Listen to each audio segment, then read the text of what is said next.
Hi friends, నేను ట్రేడింగ్ని ఒక full time career కింద టేకప్ చేయడం జరిగింది అనమాట. నేను ఇప్పుడు లేటెస్ట్ ట్రెండ్, చాలా మంది నా జాబ్ చాలా టఫ్గా ఉంది, నా బిజినెస్ సరిగ్గా లేదు, నేను కూడా ట్రేడింగ్ ఫుల్ టైం కెరీర్ కింద తీసుకుందాం అని చెప్పి అనుకుంటాను అనమాట. బట్ కానీ ఫ్రెండ్స్, నేను ఒక 20 years ఇండస్ట్రీస్లో వర్క్ చేయడం జరిగింది అనమాట అండి. సో తర్వాత నేను ట్రేడింగ్ని కెరీర్ కింద టేకప్ చేయడం జరిగింది అనమాట అండి.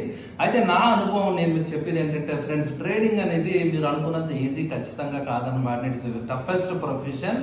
యాజ్ గుడ్ యాజ్ మీ జాబ్లో ఏవైతే ఛాలెంజెస్ ఉన్నాయో, మీ బిజినెస్లో ఏవైతే ఛాలెంజెస్ ఉన్నాయో, అలాంటి ఛాలెంజెస్ అంతకంటే ఎక్కువ ఛాలెంజెస్ ట్రేడింగ్లో రావడం జరుగుతుంది అనమాట. ఎందుకంటే మన జాబ్లో కానీ బిజినెస్లో mostly we deal with external environment అనమాట అండి. బట్ ట్రేడింగ్లో మిమ్మల్ని మీరు ఇంప్రూవ్ చేసుకోవాలి, మీతో మీరే ఫైట్ చేస్తూ ఉండాలి. ఎవ్రీడే ప్రతి ట్రేడ్లో కూడా మిమ్మల్ని మీరు విన్ అవుతూ ఉండాలన్నమాట అండి. అప్పుడు మాత్రమే మీరు ఒక సక్సెస్ఫుల్ ట్రేడర్ కింద, ఒక ఫుల్ టైం ట్రేడర్ కింద అవి పాసిబిలిటీ ఉంటుంది అనమాట. అయితే మీరు ఎవరికైనా ఆ సీరియస్నెస్ ఉంది, నేను ట్రేడింగ్ని ఒక కెరీర్ కింద టేకప్ చేద్దాం అనుకుంటున్నాను, ఆ లెర్నింగ్ మైండ్ సెట్ మీకు ఉంటే కనుక నా బయోలో నా కోర్స్ యొక్క లింక్ ఉందన్నమాట అండి. సో చాలా మందికి ఆల్రెడీ నేను హెల్ప్ చేయడం జరిగింది.